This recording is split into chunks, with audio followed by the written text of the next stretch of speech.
Welcome to the third in this series of videos. Today we're going to talk about self-image. This is a huge area of importance when dealing with self-empowerment.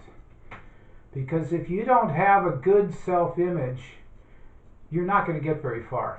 You're going to be defeated by the core negative beliefs that stop you. They are blocks, they are obstacles. Now, some of you are familiar with the core negative beliefs. This is going back to my very first book, Life on the Cutting Edge. But we're going to review them. We've added 2 or 3 since that book came out back in the 90s. And we're going to just go through what are the core negative beliefs, because these are the blocks and obstacles. This is 80%, at least 80% of what keeps you from manifesting your true potential in life, are these core negative beliefs. And we're going to go through them in the order of popularity.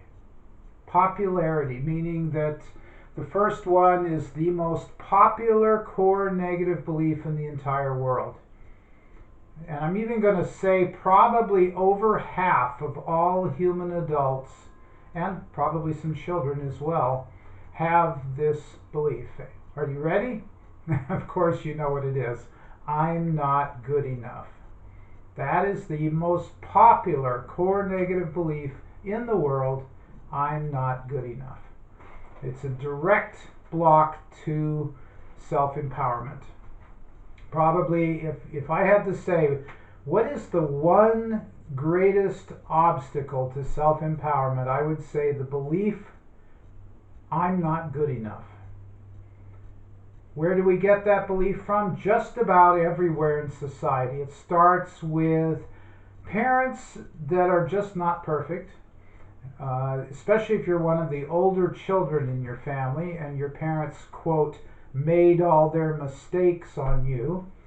The biggest mistake parents make, of course, is trying to get their children to live up to some preconceived expectations based on their parents, based on society, based on a fairy tale book or a fairy tale story. Whatever it is, of course, it's understandable that parents want their children to succeed. Of course they do. There's nothing wrong with wanting your child to succeed. But it's the pressure. It's the, you better succeed or I'm going to be horribly disappointed in you, and so on. That's where the problem is. So, of course, our society rewards the victors.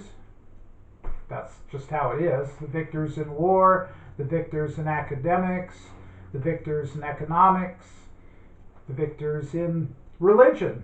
You know, who's going to be the lead pastor of this church, you know, after the founder dies, and all the little egos vying for attention. I want to be the head pastor. No, you're not going to be the head pastor. I'm going to be the head pastor of the church. You know, I purposely picked religion as the example there because there's so many big egos in religion. So many teachers who have convinced themselves they're not coming from ego but are. Let me just stop and let that sink in for a moment. One of the biggest areas of ego is in spiritual and religious leaders. And they may be the first to proclaim humbleness, to proclaim meekness. Oh, it's God's will be done. It is not my will but thy will. And they're really good at quoting passages in the Bible. Ye shall be like little children, etc. And yet, just under the surface, and sometimes not even under the surface, is this need to be recognized as the great benevolent leader of this faith, this fellowship, this church. So, I think most of you watching this have met at least one pastor, minister, priest, rabbi who has a big ego. Certainly there are some that are truly humble, that are truly service-oriented. They're not just saying, look at me, look how much I gave to charity this month, look at all the wonderful things we did, as though they're trying to convince themselves as well as others. So again, this comes back to the concept of false power we talked about in the last video. You know, you have a sense of needing to convince someone of something. That's a red flag. Anytime you need to convince anyone of anything, you're off base. You're coming from ego. This is not about convincing anybody that you're good enough. If you have to convince someone you're good enough, guess what? You're one of the 50 to 60% of all human adults that have the core negative belief, I'm not good enough. So how do you turn this belief around? Well, fortunately, the truth is simple, direct, and in exact opposition to this belief. I am a powerful, creative, spiritual being is the affirmation that I've been giving over and over in these videos. But you can modify it slightly and say, I am good enough for God, I am good enough for me. And we don't mean this as an excuse to not better yourself, which I call resignation. Not acceptance, but resignation. Resignation is where you give up.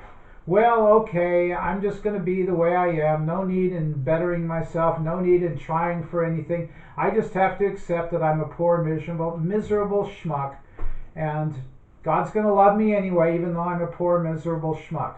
No, that's not it. That is called resignation. That is not a positive state of mind. We're talking about acceptance, which is a much higher state of consciousness. Acceptance is where you are sensitively aware of what is. And part of what is that you're a powerful, creative, spiritual being. And part of what is that whether it's this lifetime or past lifetimes or otherworldly lifetimes, wherever it came from, you got the belief, I'm not good enough, in one of its many corollaries or alternate forms. You know, there could be a lot of different ways that the belief, I'm not good enough, manifests. Type A personality, for example, striving to get ahead, trying too hard to make things happen, trying to impress people, being fiercely competitive, or on the flip side, being afraid to try because, gee, if I'm not good enough, that means I'm going to mess things up. And therefore, why even bother trying? I'm just going to embarrass myself. I'm just going to make a fool of myself.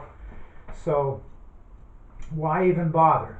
So that's the flip side. That's the resignation side. So we have the bravado, aggrandizement side. Self-aggrandizement means bloating the self up to be more important, to, you know, the puffing, the bravado, the puffing of the chest, beating of the chest, all of that type of arrogance, which is trying to cover up the belief I'm not good enough. And then you have on the other side, resignation. Guess I'm just a miserable schmuck. I'll never amount to anything. Why even bother? Let me just turn on the reruns on television and pop open another beer and just waste my life away. So those are the extremes. Both are manifestations of the core negative belief, I'm not good enough. And then we have related core negative beliefs. I'm not worthy is almost the same, but not quite. It has a slightly different flavor than I'm not good enough.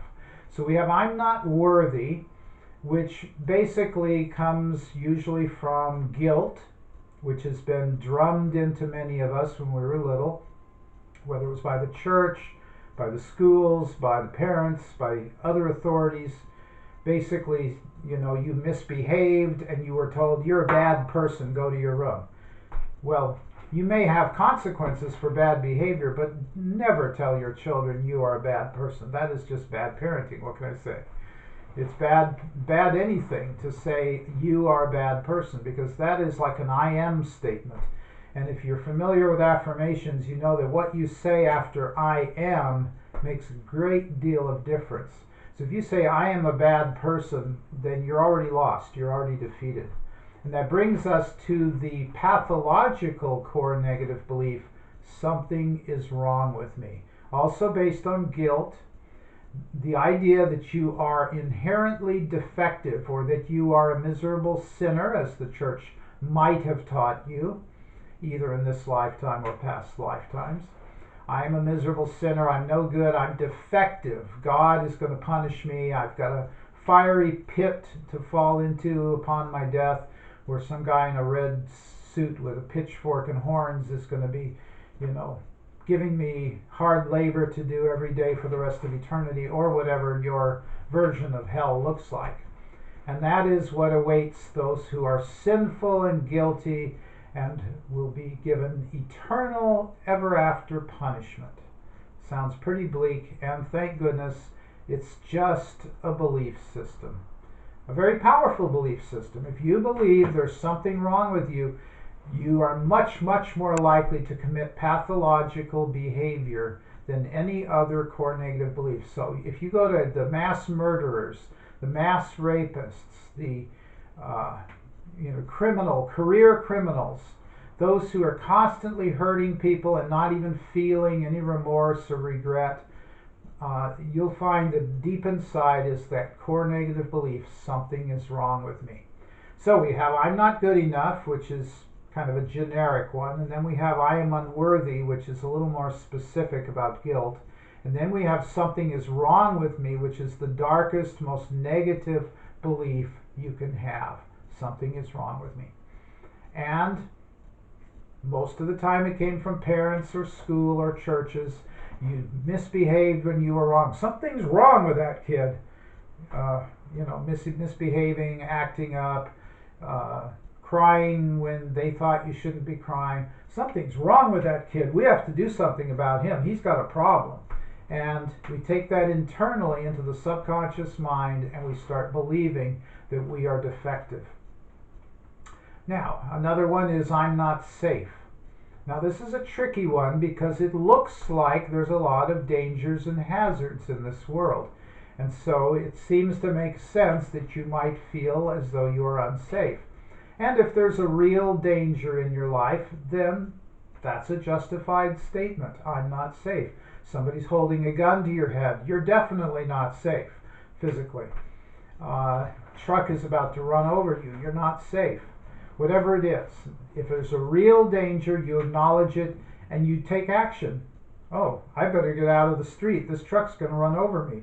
I better do what the guy's saying that has the gun to my head. It's probably a good idea. You're probably not going to fight him at that point if it's pointing at your head. So you're going to keep your cool. You're going to do what he asks you to do, and so on. So those are real dangers, but 80 to 90% of all fear is not based on a real danger. It's based on a what if. What if the virus, makes everybody sick and people start dying by the millions? What if the government takes away all my freedoms? What if they try to force me to be vaccinated? What if the police all quit and the criminals roam the neighborhood taking at will from people who don't have guns to defend themselves? Or what if they try to shoot you and you shoot them and you get, caught for murder? All these what ifs constantly going on, most of which will probably never happen. They're usually gross exaggerations of maybe a real danger that's much, much smaller than what the mind is blowing up out of proportion. So I'm not safe, and the antidote to that is recognizing the kingdom of heaven is within you. You are a powerful, creative child of God, created in the image and likeness of your Creator, and within you is the power and the wisdom and the love to overcome these negative thoughts, these negative beliefs, and especially the negative feeling, I'm not safe. Now, if you want to put another extra lock on your door, or look carefully both ways before crossing a busy street, or wear a mask if you're infected with a virus and you don't want to infect others, or some other reasonable common sense approach to a real danger, then that's fine. We're not saying you shouldn't prepare. Oh, I'm going to get some extra water in case the water system fails. I'm going to get candles, and I'm going to get solar-powered flashlights or crank flashlights in case the power goes out. I'm going to have non-perishable food in case the power's out for a week or more due to a war or some sabotage of the electrical system. That's fine. That doesn't mean you have to go into a great deal of fear and constantly worry that that's going to happen. But if it does, you're prepared. So you calmly and peacefully prepare for the possibility that things can go wrong, because sometimes they do in the outer world. So again, we're not saying abandon common sense and just say, oh yeah, God's going to take care of me, nothing's going to hurt me. No, that's going too far to the other extreme. Blind faith, it's called. Okay, so then we have, those are mostly the core negative beliefs about you. Then you have the core negative beliefs about the world. The world is not safe. Again, it looks like a truth, but it's really a belief. Life is a struggle is another one. There's not enough. When it appears there's not enough of something, whether it's time, money, love, energy, resources, whatever it is, when it looks like there's not enough, it's because of the belief that there's not enough. And that is a collective belief in the consciousness of humanity. So you have people amassing billions of dollars because they never have enough. They believe there's always a need for more, more, more. I must have more, more, more. And it actually creates shortages because you have people hoarding things. So, but the belief is there's not enough. And it can be applied to time, money, love, wisdom, energy, talent, whatever it is. And then you have life is a disappointment. Again, this comes from having unrealistic expectations of what you think life should be based on some program you got maybe growing up or in a past life, or maybe your teachers or your parents taught you that everything was supposed to be happily ever after or something like that. And when it doesn't turn out that way, you're disappointed. And if you're disappointed enough times, you may become cynical. And it's very difficult to empower yourself if you're stuck in cynicism. That's expecting things to go bad, expecting things to go wrong. The cynical, pessimistic viewpoint on life. So those are a few of the core negative beliefs. Some corollaries: I cannot have what I truly want in life would be kind of a corollary to those. Basically, that's a corollary to life is a disappointment. I can't have what I truly want in life. And so you're running around moping and being depressed because you can't have what it is you think you want, or you've convinced yourself you can't have what it is you think you want, or perhaps your higher self, your soul, your God presence wants something else for you, and it's your ego that has convinced you that you should have a particular thing, and then you have a conflict between your lower and your higher self. Remember, we said we're going to talk about soul integration a little later in these videos.